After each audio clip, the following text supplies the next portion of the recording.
It's not bad to go after money. I think that we should actually obsess over money. Money is a weapon, and either you're armed or somebody else is. I think the best way to take control is to follow in the footsteps of where the data leads us, seen as the path from the really, really wealthy. What do these guys know that we don't? We are seeing the really rich get richer and the rest get left behind. It's time to play a little bit of a different game. Today, as opposed to being a dancing bear and making this a really entertaining speech, I thought we'd just make some money. Does that sound okay? Let's talk about how the rich actually make their money. Because the truth of the matter is, they are not getting rich how you think. And I wish people had told me this before, that in fact, the way they think is so different than us, that most people, one, have been taught that being rich is bad. I was actually in a room just like this with a bunch of female executives. These are pretty high-powered female executives back in my finance days. Fascinating. There's this woman up front, she was kind of touchy-feely, not my style, but I'm participating. And the woman says, okay, you could imagine this right now. She goes, I want everybody in the room to close your eyes, so we all close our eyes. And she says, I want you to picture how you feel about money. Okay, so I'm like, I don't know how to picture that, but yeah, I'm picturing it. And then she goes, now I want your body to make a physical representation of your feelings when money comes up into the equation. So if you can imagine, I'm in finance, I've been around money a long time, my eyes are closed, I don't see all these other broads. So what do? I'm like, yeah, give it to me, money right here, I'm just like, this is what happens, right? This is what everybody's doing. And then as I turned around, it was like this. I mean, you would have thought an attack happened. Nobody's like this. And I realized in that moment that that is the reason why most people don't make any money. Because it's really hard to get a thing that you hate. And so they were actually wrong. It's not bad to go after money. And in fact, I think you should relentlessly chase your first million to the point where everybody else is uncomfortable at your level.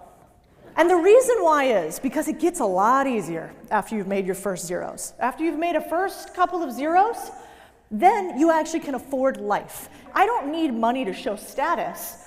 I truly believe that money is a weapon. And either you're armed or somebody else is. And so the idea today is that I think that we should actually obsess over money in some way, shape, or form. I think we should obsess on money because it is the only thing that allows you to push back. If you have money, and you don't like something that's happening in your state, what do? I don't know, move. I don't know, run for office. I don't know, donate to a local politician. If you don't have any money, can you take your kid out of school? Can you push back on local regulations? Can you quit your job? No. And so what do they want? They want us to be renters while they own everything. Without money, you can't actually have your own independence. And you definitely cannot have ideological independence, which means the ability for you to think for yourself. What is the world missing? We're missing this ability to question things. I think when we think about money, it's about actually getting freedom. Has anybody seen this? The best thing that happens here is New York Times goes, hey, listen, you have said a bunch of stuff and advertisers have come off of your platform, such as the CEO of Disney. And he said, what do you think about that? And what do you say to them? If somebody's going to try to blackmail me with advertising, blackmail me with money, go yourself. Go yourself. And you know why I love this? Is because this guy is an example of, whether you like him or not is kind of irrelevant, he's an example of when you have personal sovereignty and a bank account so big, you get to do the things that you want to do in life. And I think more of us should strive for some example of that as opposed to having to beg for crumbs. So the second lie that we've been taught to win is a really odd lie. And I want to get into some of the numbers really quickly. It's that how many of you guys were told by your parents, you got to go to a really good school. You got to go to a good university, right?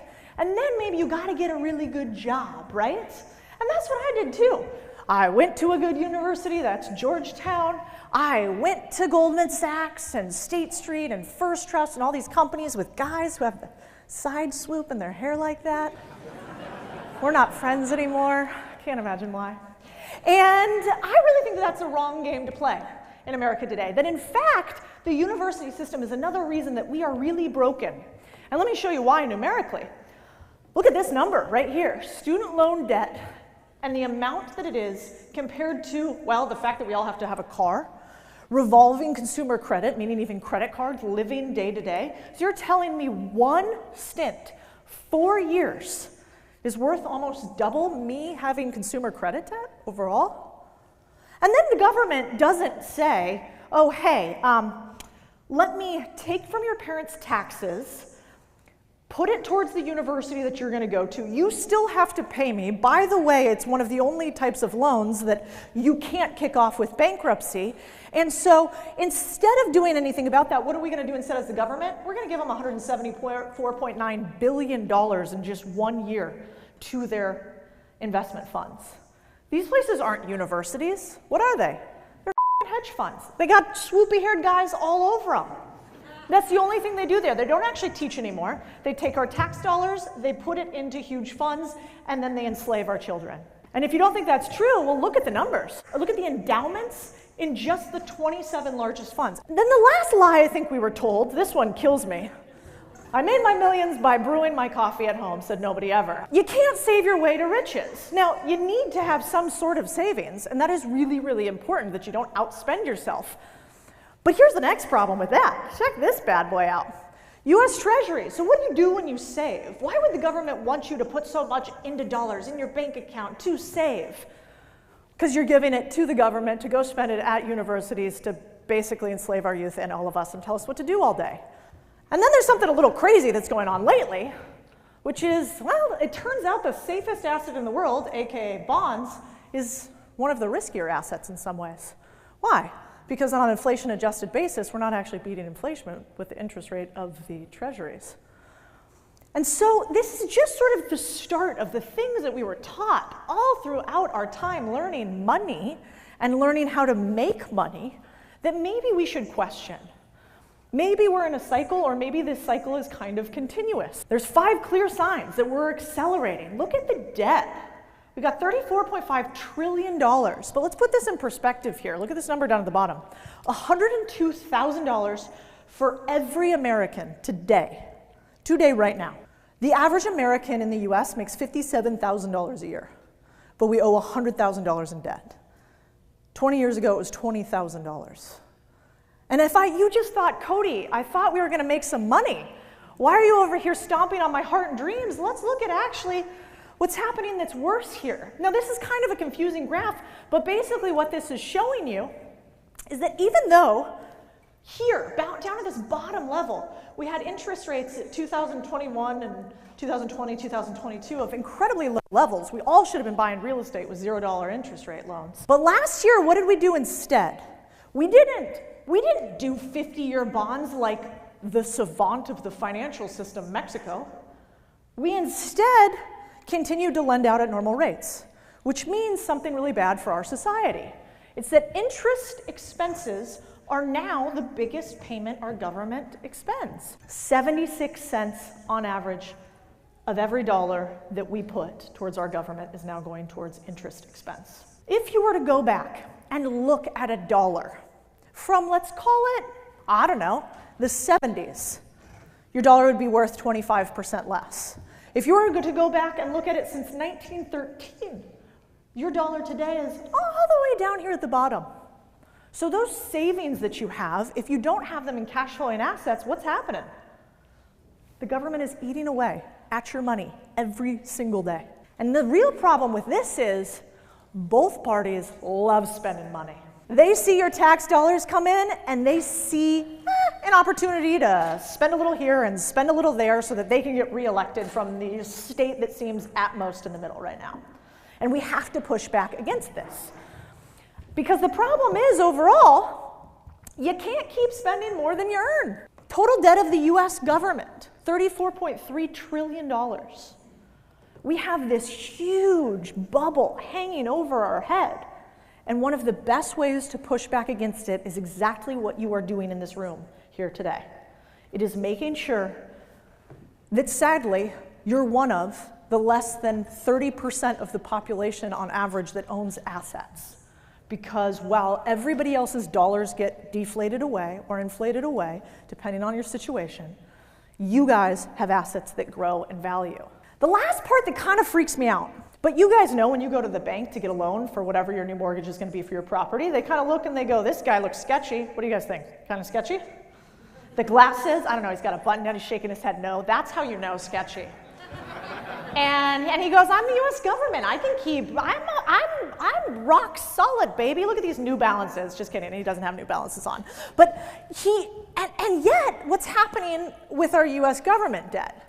It's actually getting downgraded too. From my days on Wall Street during the financial crisis, to what happened during COVID, to what's happening today, we are continuing to see those who own assets and those who have money get more and more and more. We are seeing the really rich get richer and the rest get left behind. And the way we push back on that is we own assets that they cannot inflate away.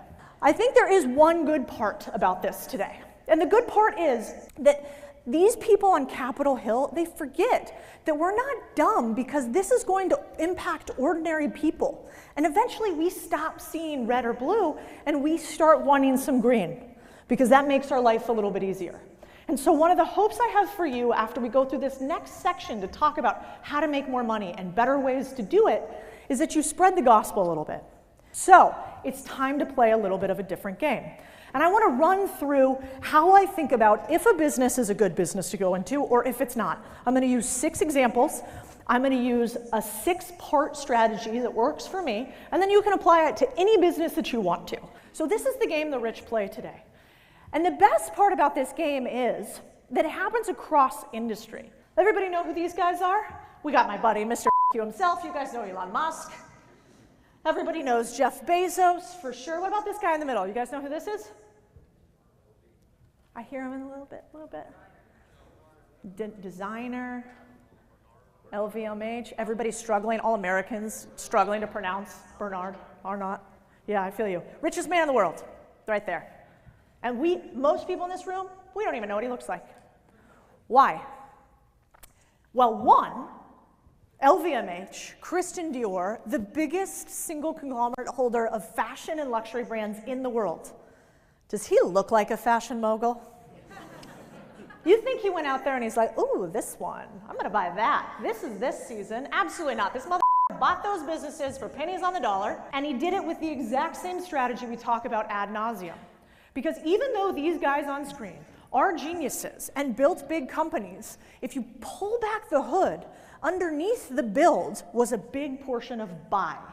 Because the rich realize one thing, which is that money is actually all around for the few who know how to use it, and if you can turn it into cash flow, and that's what we're going to talk about. Now, what's fascinating is that historically, how did these guys make all their money?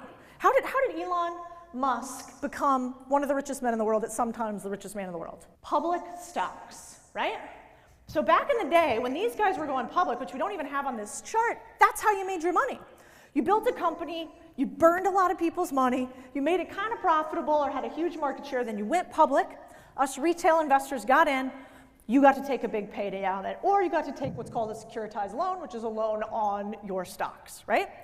But then something weird started happening. Then we started to see year after year after year that IPOs were not as big anymore or as common, that also the number of IPOs was down. The trend's pretty clear, but what's actually happened here? You used to, when you were younger, like let's say my parents' age, when you got in on an IPO, you got in early enough on the IPO to see a lot of their realized returns. These days, IPOs are waiting longer than ever and often have a dip after they go public. The interesting part is the difference between public and private, so stick with me for a second. This is a company called Mr. Car Wash. Mr. Car Wash is the biggest conglomerate of car washes in the country. What's fascinating though is look at this. IPO price, $15, all-time high 24, current price under 7. It's lost 60% of all value over the last 3 years since it went public.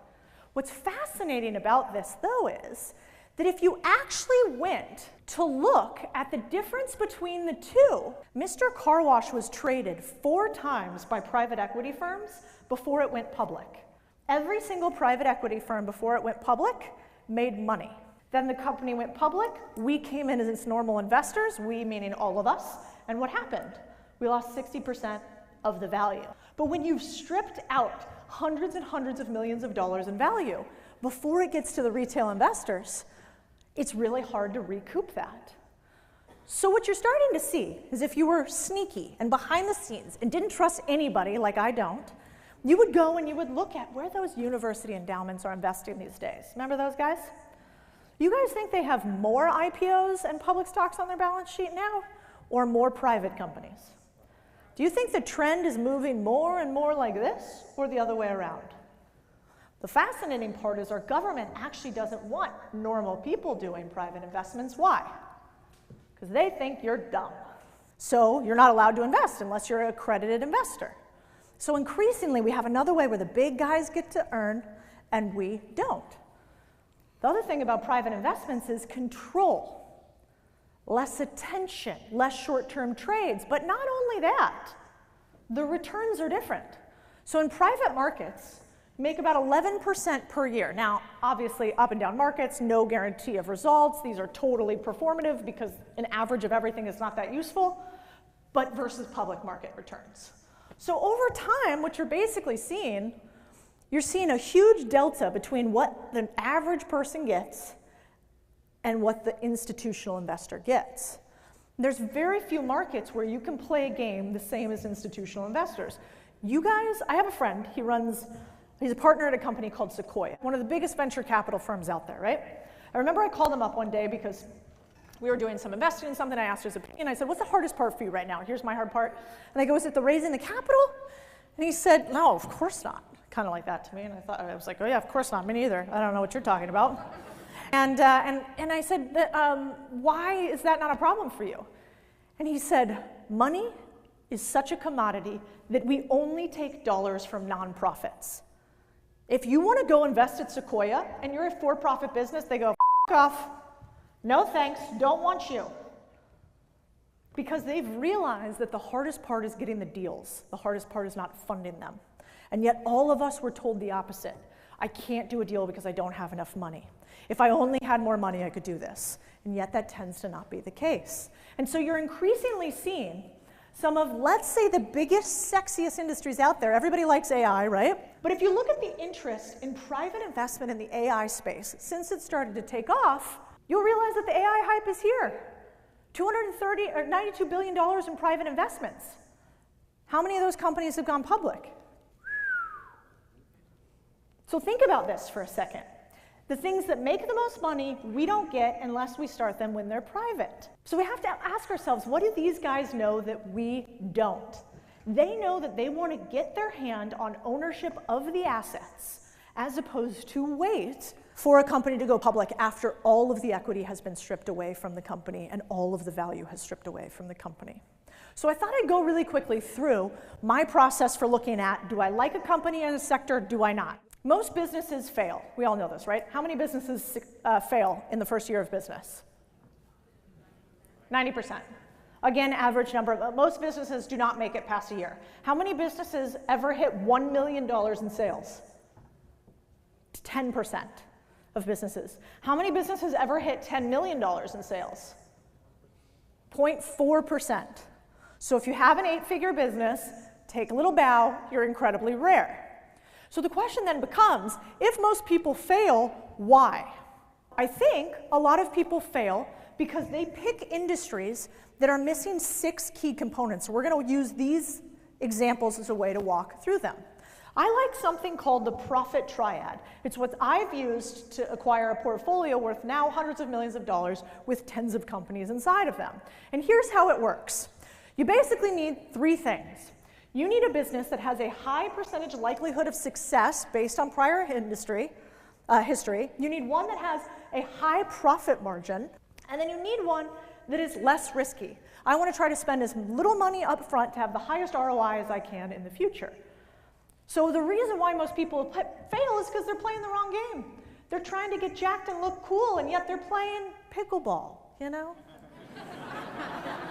Let's break this down. We are going to look at how to buy businesses like some of the richest guys in the world do, Buffett and Bernard Arnault. There are 6 things that I think you need in order to have a high likelihood for success in a very difficult game. You need leverage, you need velocity of capital, Lindy effect, simplicity, cash on cash return, and recurring revenue. We're going to break those down. Leverage means as often as possible you can use other people's money, not yours. Velocity of capital means how quickly do you get the money back after you have put it in and you want it in your pocket. The Lindy effect is what is the historical likelihood of a business to stay around based on how long it's been in the past. So has a business succeeded for the last 20 years? It's actually more likely to succeed for the next 20. Simplicity means, is it so simple? You can explain it to grandma. If it is, then it's an interesting business.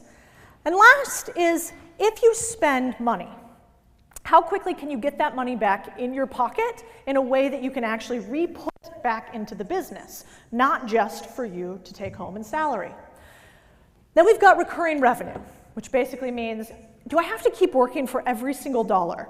Or if I get the dollar once, can I have that dollar continue to come to me in some form or fashion? And we could talk about all the different ways that does it. So the way that I like to explain this is I like to go through 6 businesses. We're going to play a game, and you're going to go yes or no if you think it follows my 6. Cool? And we'll see if by the end of this, every time you look at a business, you're going to immediately go, does it have the 6? Yes, no, yes, no, yes, no, yes, no. And if it does, then I know that I'm playing a game that might be easier. So I'm going to use some that are an easy scapegoat. Amazon FBA. Can you use leverage? When you started your Amazon FBA store, did somebody say, this sounds like such a good idea, let me give you $1 million? No. What about you, fine sir in the back? Did somebody give you money the second that you wanted to open your store? Okay, so we know it is a no, right? Is it profitable day one? Why? Cost of goods, she said? Because the funny part about Amazon FBA is you got to pay for the stuff before you can ever see if somebody will buy it from you. So it's not profitable day one. Is it a long-term game? No. Why is it not a long-term game? Why do you think it might not be? Your supplier can just X you at any time if they want to sell it themselves. She's like, so many reasons. She sounds smart. You're exactly right. Why? Why is it not a long-term game? I usually like to use one thing, which is what sort of multiple do I get if I sell this business? Clean.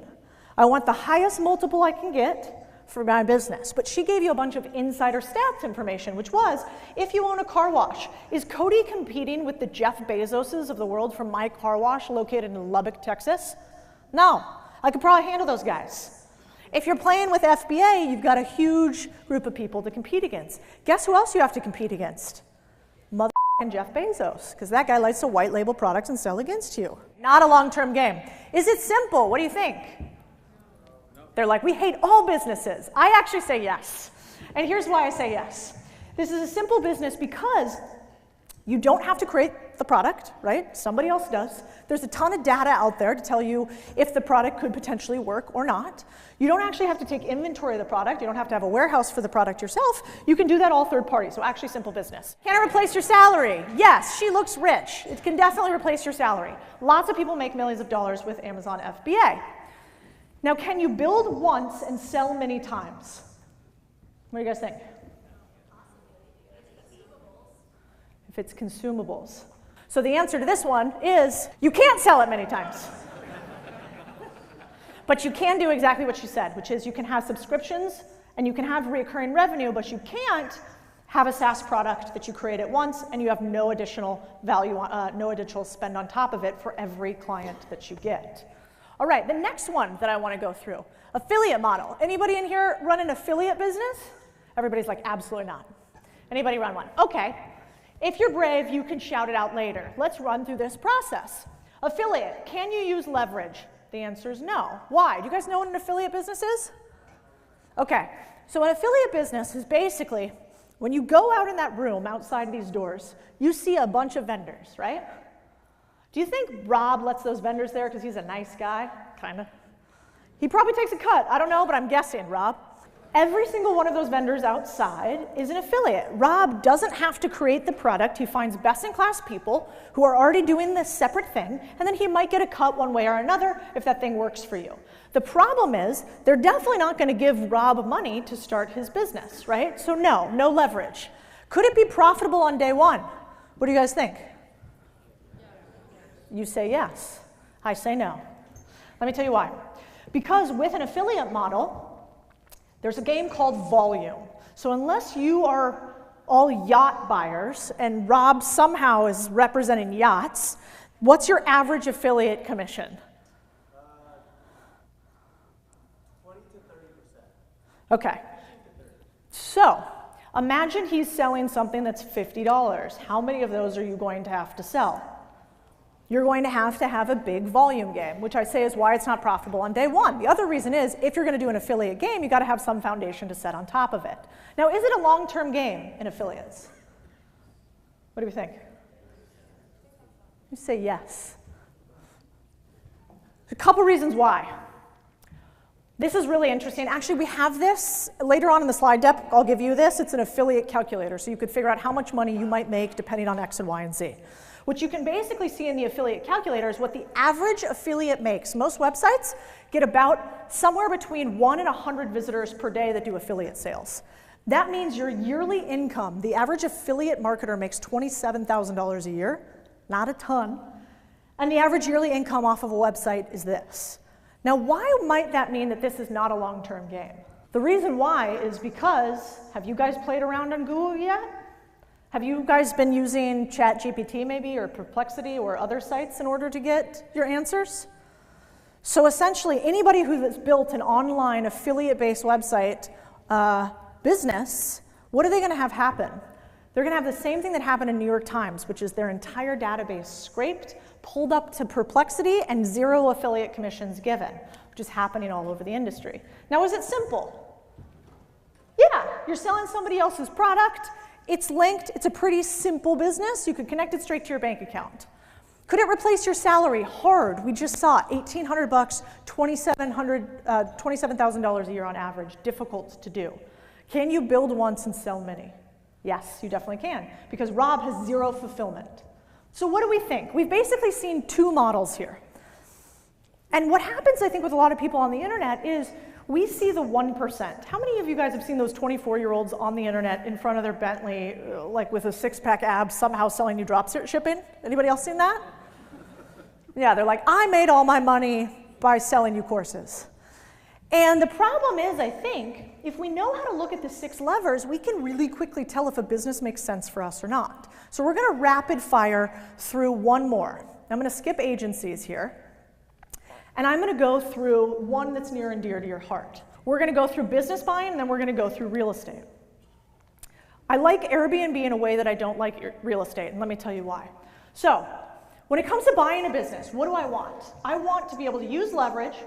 I want to be able to make money quickly. I want to be able to have a high chance of winning. I want it to be simple and easy to understand. I want to be able to return that money back to my cash in pure profit, not just getting revenue. And then I want to be able to do it continuously. So the business that I determined to hit all 6 of these is one that you guys are in a varying way, which is buying small businesses, which could be Airbnb, the same thing. Let's run through why I think Bernard Arnault, why I think Jeff Bezos, why even Elon Musk buys businesses. Because can you use leverage? Well, you know, when you go to buy real estate, you can use a mortgage, right? Now, what's the problem with buying real estate with a mortgage? Interest rate, okay, that could be one. Secured, down payment. Also, it's dependent on your earnings, right? Unless you go out and raise third-party capital, the bank will not give you more than you earn at a determined ratio, right? They won't do it. Now, when you go and buy a business, what happens with leverage? They look at the business. You don't get to buy a $5 million house and you go, this thing's fucking, it's valuable, give me more money. The bank goes, what? That's not how that works. Except when you buy a small business, the bank looks at the asset and they say, oh, actually, this asset produces $5 million. We will give you a loan that is representative of the asset. Nice. Best leverage out there. The second, profitable day one. When you buy a business, if you buy a profitable business, you have a business that is already cash flowing. So day one, you should be able to start returning dollars to your bank account. Long-term game, the longest term game in town. I'm a big believer in real estate is there for wealth accumulation and taxes. And I believe buying small businesses and business is there for cash flow. You guys know this better than I do. What's the average income on a single family home, not Airbnb, but rental? $100 a door. God, that's worse than I thought. I thought it was $164, but you know better than I do. So let's think about this for a second. What's the average cost of a single family home in the US? $270,000 a year. So you get the right to buy a house that's $270,000 a year and make on average $164 a month. You're rich. That's why people in real estate always go, I have 10,000 doors. I'm like, yeah, you make 50 bucks. Awesome. And you got to talk to all those motherfucking tenants and their pipes are broken and they call you all. Great business. So that's why I think this is a long-term game.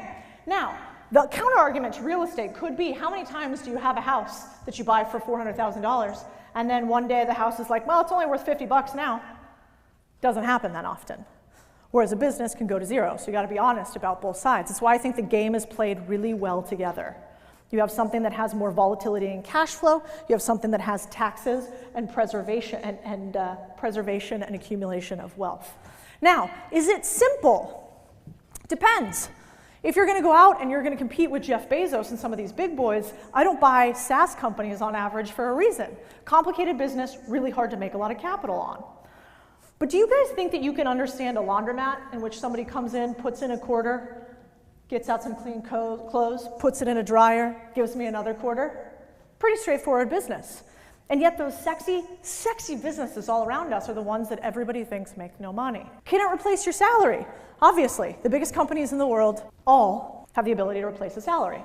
And it's just like a layering strategy. Now, can you build once and sell many? Depending on the business, yes, you can, no, you can't. In some ways, I think real estate can be better for building once and selling many at scale. So next time you go and you look at an investment, I want you to ask yourself these questions. If you're not going to have leverage, if it's not going to have been there for a long time, if you don't have the ability to have recurring revenue, if you can't get your capital back quickly, if somebody's selling you on a hot new AI app, if they want you to fund their hopes and dreams, I want you to say opt out. I have a belief that you should not invest in angel investments until you've made at least your first $1 million liquid. Because the best way to make $1 million in investing in angel investments is what? You start with 3. And I don't think anybody needs to do that. Now, the question most people come to me lastly, and this is where we're closed, is what business you should buy. And so I thought I'd give you a little present because Rob's my homie. Does that sound good? You guys want a little business buying present? All right. I don't actually think that you should spend your time looking for the perfect business to buy. Everybody always asks me the question, Cody, what are the best business sectors to buy? What type of business is best? And that's actually the wrong way to do it. I want you to think about 2 things. I want you to think about your perfect fit business, which is a business that's so perfectly tailored for you, it's going to be hard to lose. And then I want you to pair that with 130 of the most boring basic sectors that cash flow. Somewhere in the intersection of those 2 is the business just for you. Here's the last thing I want to say. We used to be a nation of owners. We literally came to this country in particular because we wanted ownership and we were not allowed to have it in another country. That is the reason. We wanted ownership of our religion. We wanted ownership of our land. We wanted ownership of our ability to earn. We wanted ownership and less taxes. That one got away from us somehow. I'm not sure we know our history too well anymore. And now we've become a nation of serfs. We've become a nation where only 3% of us own our businesses, only 30% of us own our houses, where layoffs happen massively, where inflation of our actual dollars we've earned is happening all around us.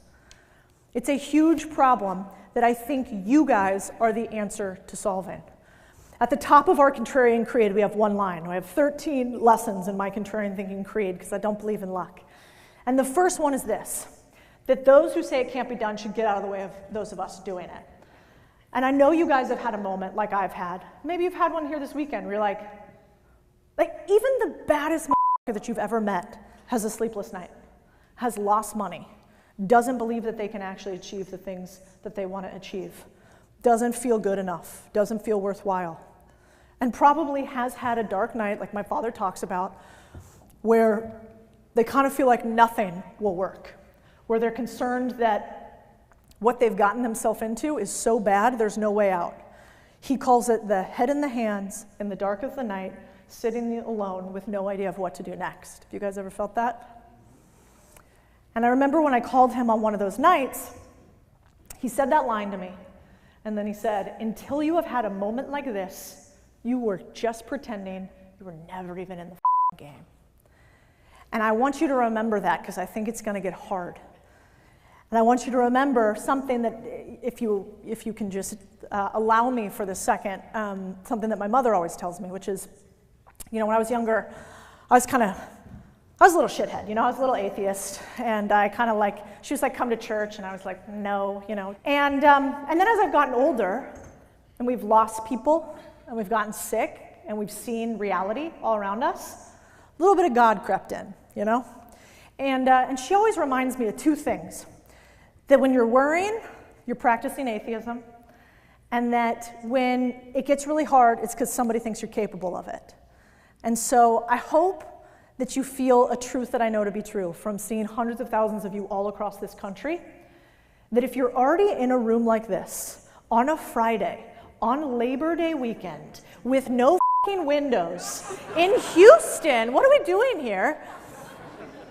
You're already in the game. You've got what it takes. And in fact, if you do not do what is necessary, we all will not have the wealth and the freedom that we want. And so I salute each and every one of you in this room. Thank you for being a builder. It is more important than you could ever imagine. And I want to say thank you all today for being here. I salute all of you guys.